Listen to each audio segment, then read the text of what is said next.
What's up, diesel lovers? Caleb here from Matsuki Diesel. It's about 1 a.m. Sunday morning, August 25th, 2019. Took a cruise on out here in random intermittent canceling periods. Cracking an LLY ECM. This is a process you hear about but you never see about. Using EFI Live, it could take us up to 8 days. We're into day 2.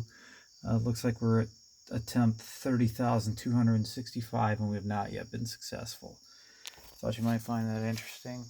I know I've never seen anything about it until I actually got into it myself.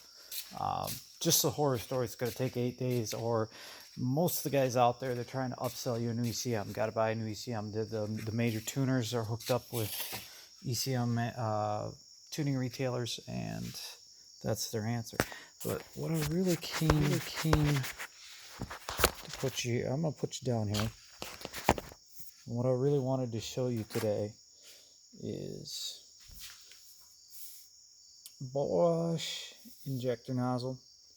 This one is particular is for a P pump, 5912 valve, your second gen Dodge, basically. This is a 5x12 SAC injector. Get your fingers out of the way. We've got come on. Oh, you won't focus.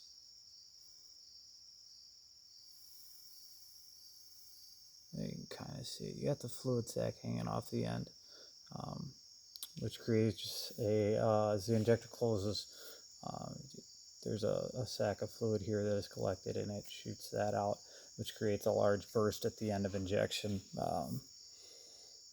Very important when you're selecting injectors. A lot of guys are going with these. We here at Matsuki Diesel, we are going away from them. We're going to VCO injectors, higher hole counts, and about the same size hole. So we make up the flow in hole counts, and we get a finer atomization, and more importantly, we get a crisper injection. If you've got all the correct tuning, you know what you're doing, you're going to up the pulse width, and you can get the fuel in there when you want it instead of randomly at the end of injection. So this injector, and I'm not going to say where we got it, but it was purchased through an aftermarket manufacturer of these Bosch injectors for the 5.9. I think they might be in the caulking business.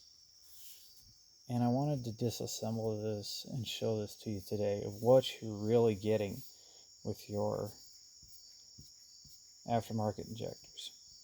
Nozzles. Nozzles being the correct term. Anybody, I don't know how many parts and pieces you've ever seen of this.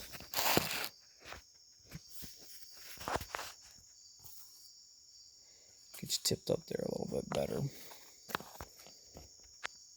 And again, it's 1 in the morning, so I'm filming this with my phone. We are not set up well at all.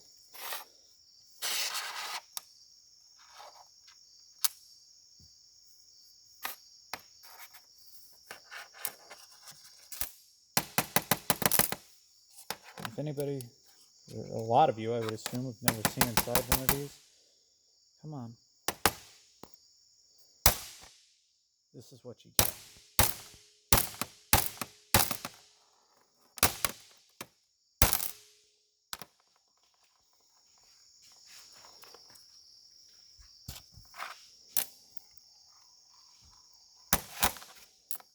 So, reorganize here. The nut, the nozzle, the intermediate plate, as I call them. There's this little seating piece for the needle contained in the nozzle. Do not touch these with dry hands. At a very minimum, use clean hands that are covered in diesel fuel, or more ideally, calibration bench test fluid, which I don't think this injector was put together with, mind you. The spring, the shim, which these vary all the way from 2/10, I believe, up to 2 mm. And that's how you adjust your snap pressure. And the body. Now, no big secret, we know the body's reused. And I'm not gonna be able to see it. It's not gonna focus. This particular body, there's a pretty good amount of spring wear in it. Used shim, we're not surprised by that. Not really a wear component, no big deal. The spring. If you look at the end of the spring, there's wear marks on it. They did not put in a new spring for the what is it, $2? Used spring. Seating adapters used. This is where it gets real interesting. Intermediate plate. You should lap. You hear about the do-it-yourselfers using 600 grit. These are machine surfaces with no seals in them. The tip obviously is new, and then there's the intermediate plate in between the two. You should lap, pull the pins and lap all of these surfaces if you don't want the bodies to leak. Now, I bought a full set of these, put them on our Chevrolet C30 Cummins, and from day one they've leaked. Fuel all over the engine, and now I know why. None of this is lapped. You can see the shmoo, both sides of it. There's the spring seat. When you talk about single, dual, triple feeds in your injectors, that's this hole in which the fuel is fed through the body, through the intermediate plate to the tip. And most of it has fallen off now. There is some sort of an anaerobic sealer located on this. I think in excess of Loctite from an inexperienced assemblyman. And we never checked the snap pressure on this, but given the appearance of everything, I'm betting that whatever shim was in there is what it got thrown back together with, and they went out the door not even having been on a bench. Lastly, your tip. This tip states the size right on it, 12 valve, 5x12, DLLA, da-da-da-da-da. And what we can determine from that, it's not labeled or fashioned in any sort of way that Bosch parts are. This is a Chinese EM tip. Genuine impaired all the way over the great big pond and ocean. So when your aftermarket injectors split a tip and you're pouring fuel all over, you can't make rail pressure to start on your newer stuff, and now you know why. Surface finish, relatively respectable there. There's a little piece of that junk that got on there. So, reassemble.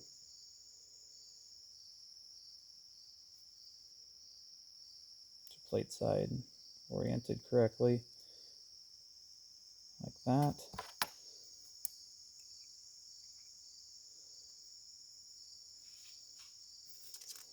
We shim up, drop the spring in the body, and this is just how I do it. All of it lined up. Put that on the the intermediate plate. You know, the one that hasn't been lapped and is going to leak all over. Get yourself an assembly like that.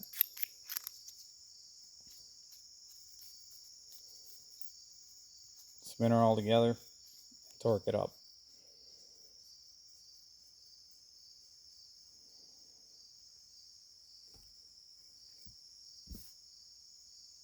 And that's the problem. The consumer is none the wiser. We run a diesel shop. We bought these. We put them in our own truck. None the wiser. Now we've done what we laughingly refer to as an autopsy. And we are the wiser. Never again. I won't sell this product. I won't use it in my own stuff. I've got a lovely display set. Anyway, hopefully you found this video helpful, informative. You enjoyed it half as much as I did filming it. Give us a like, subscribe, the bell. Notifications we're trying to get out there, and this is how we're doing it. You know, kind of the more you know. type of a situation, and it's a topic I haven't seen covered. If there's something you'd like to see covered, leave a comment down below. If you don't like my format, how I talk, any of that other stuff, leave a comment on that too. We'll see you next time.